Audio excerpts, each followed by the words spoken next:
In this video, I'm going to show you how to create a live link within a Paprika recipe card so you can find any reference material you need quickly and without getting lost down a rabbit hole.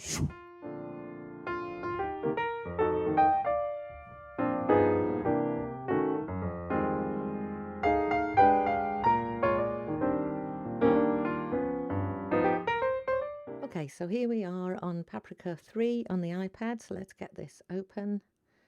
And what I'm going to show you is how to create a link directly out to a website that you look at often when you're cooking from a recipe card. So this is a really handy function, but let's just show you how to do it and then you can see if it's useful for you.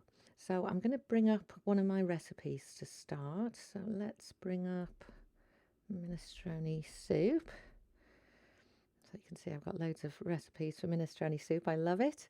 And I'm going to open up the River Cafe's winter minestrone soup.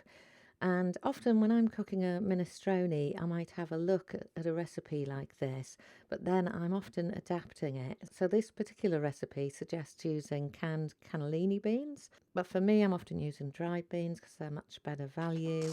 Or maybe I'm going to substitute and use haricot beans or azuki beans, whatever it is I want. So when I'm looking at a recipe like this, I often need to look up, well, how long will it take me to actually cook up beans that are maybe dried beans? And I'm often cooking these up in the Instant Pot. So off I go, searching the web for some guide to find how to cook the beans. So what I'm going to suggest you do instead is to get the link that you want placed right into the recipe card to save yourself some time and to save yourself also going down some rabbit hole once you get onto Google and start looking at Instant Pot recipes. At least that's what happens to me. So what we're going to do then is I'm going to go and find the link that I'm going to insert into this recipe card. So let's do that. And by the magic of technology, I've already found the link that I want.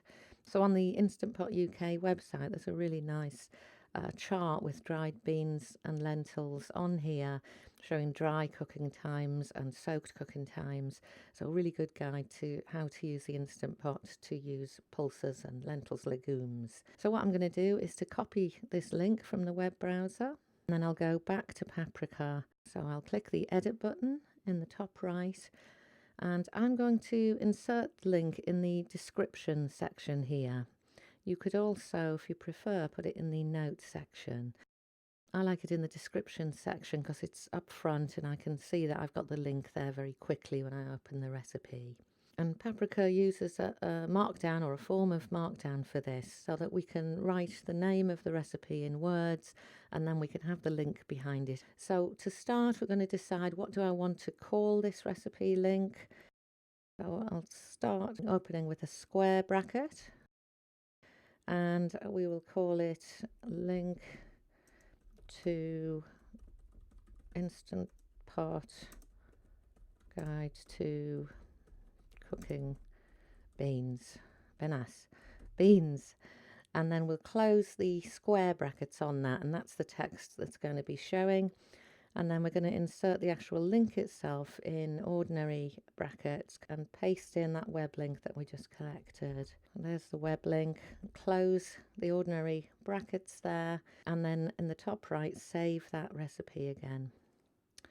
And now if you look to the description here, we have the text that I wrote earlier, a link to Instant Pot guides to cooking beans. So when I come to this recipe, I can just click on this link, open up the page straight away. It's within Paprika itself, so I haven't needed to leave. It means that I can just get to that really simply. Very handy, eh? And I can then go back to my recipes by clicking the recipe icon in the left menu.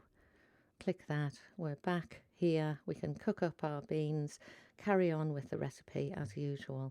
So I hope you find that useful. If you like these Paprika tips, please give me a thumbs up and let me know if there are other things that you're not sure whether Paprika does, because I've really got to know this app recently. And that's it for now. See you next time.